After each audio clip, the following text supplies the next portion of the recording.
네, 안녕하세요. 멍멍이 맛입니다. 오늘은 검단 신도시 소식을 들고 왔어요. 입주 물량과 전세가 하락에 위태로운 상황을 보내고 있는 검단 신도시에서 분위기 전환이 될 만한 사건이 일어났거든요. 자, 일단은 작년 하반기부터 현재까지 검단 신도시가 겪은 과정들을 차례로 살펴보도록 하겠습니다. 첫 번째, 검단 2단계 사전 청약 및 일반 분양 경쟁률 감소. 먼저 지난 2022년 8월에 일반 분양이 진행된 검단 우비린 클래스 1, 9월에 일반 분양이 진행된 검단 AA21 안전태 두 단지의 청약 성적 결과에 대한 이야기입니다. 두 단지의 경쟁률은 검단 우미린 클래스 1은 일반 공급 총 320세대 공급에 8313세대가 몰려서 25.6대 1 경쟁률을 기록을 했고요. AA21 블록의 경우 총 382세대 공급에 2211세대가 몰려서 5.78대 1의 경쟁률을 기록했었습니다.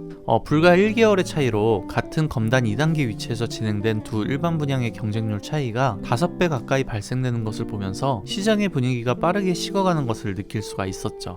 이 결과적으로 두 단지 모두 완판에 가까운 성적을 내긴 했지만 당시 두 단지의 청약 결과가 2022년 하반기의 검단 신도시에 대한 앞으로의 전망을 어둡게 예상하는 지표가 되어 주었죠.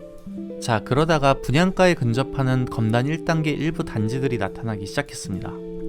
2022년 10월 중순 이후에는 인천 지역에서 마이너스 P가 발생된 단지들이 대거 등장하기 시작했었는데요. 상대적으로 인천 지역에서 고분양가 논란이 있었던 송도아파트, 주안 하객동 인근 재개발 단지에게서 그런 현상이 시작되었고, GTX 비호재를 가지고 있는 부평역 역세권의 아파트 단지에서도 마이너스 P가 등장하기 시작했었습니다. 하지만 당시만 하더라도 검단 신도시에 위치한 단지들은 분양가 상한제로 저렴하게 공급된 분양이었기 때문에 이 분양가라는 깨기 어려운 바닥 시세를 지키고는 있었습니다. 그때 당시만 하더라도 아직 손피까지 이야기가 나올 정도로 시장이 그렇게 어둡지만은 않았었습니다. 하지만 검단 신도시의 본격적인 하락을 견인했던 것은 예상치 않게도 인천 지역의 규제지역 해제 때문이었습니다. 물론 규제 해제 효과 이상으로 부동산 시장이 빠르게 급락하는 상황이 펼쳐지다 보니 그동안 대략 2-3천만 원이라도 프리미엄이 붙었던 검단 신도시의 일부 단지들이 무피와 마이너스 P로 전환될 수밖에 없었죠. 검단 마이너스 P가 발생된 단지는 때마침 입주 시기를 보내고 있던 검단 신한 이스빌 어반퍼스트, 검단 대성 베를라 프리미어 이 두 단지였는데요. 간간히 2-3천대의 마이너스 P 매물들이 이때 당시에 등장하기 시작했습니다.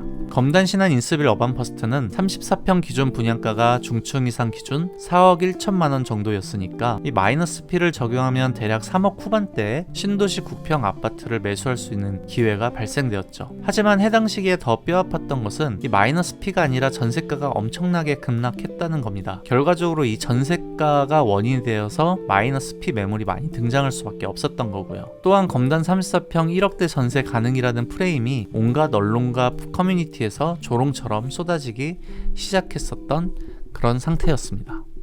자, 이렇게 암울한 시기를 보내고 있다가 2022년 연말서부터 약간 분위기가 바뀌기 시작했는데요. 기존의 세금 문제, 자금 조달의 문제 등 다양한 문제로 인해 분양받았던 가격보다 더 낮은 가격에 팔 수밖에 없었던 분양자들이 있는 반면 남들보다 더 저렴하게 매수할 수 있는 기회라고 판단한 투자자들도 있었습니다. 화면에 보이시는 것은 바로 아파트 실거래가 어플을 통해서 본 인천 전체 지역의 거래량 순위를 나타내고 있는데요. 검단 신도시의 4개의 단지가 최상위권에 위치하고 있는 것을 보실 수가 있습니다. 특히 검단 신한 인스빌과 검단 대방 디에트르는 2개월도 안 되는 기간 동안 100건이 넘는 손바뀜이 일어났습니다. 해당 기간 저가 매물 대부분이 무피, 마이너스 P였을 것이라고 가정하면 이 투자자들에게 현재 검단 및 일부 수도권 지역에서의 신축 34평 아파트의 가격 4억대는 충분히 바닥이고 매력적인 투자 시점으로 다가왔을지도 모를 일이죠. 자, 검단 34평 아파트의 가격적인 매력도 여러 가지 요인과 함께 비교를 한번 해보도록 할게요.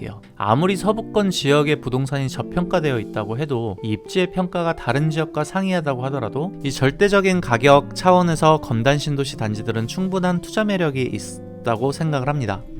일단은 공공택지 내에서 분양가 상한제로 통제받은 공공분양이었기 때문에 분양가 자체가 다른 지역의 민간 분양과는 차원이 다를 정도로 낮은 금액이었어요.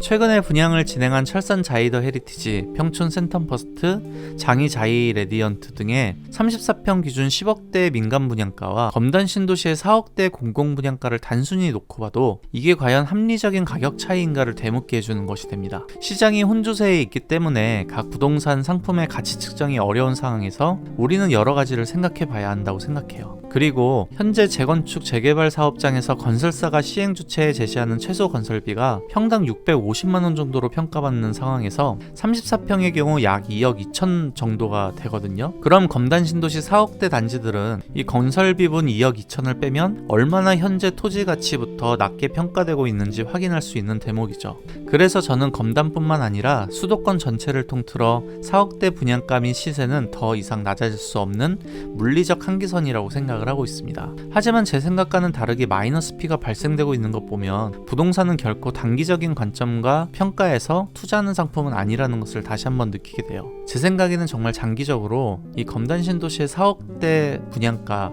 그리고 4억대 매수는 장기적으로는 잃지 않는 투자라고 이렇게 생각을 합니다.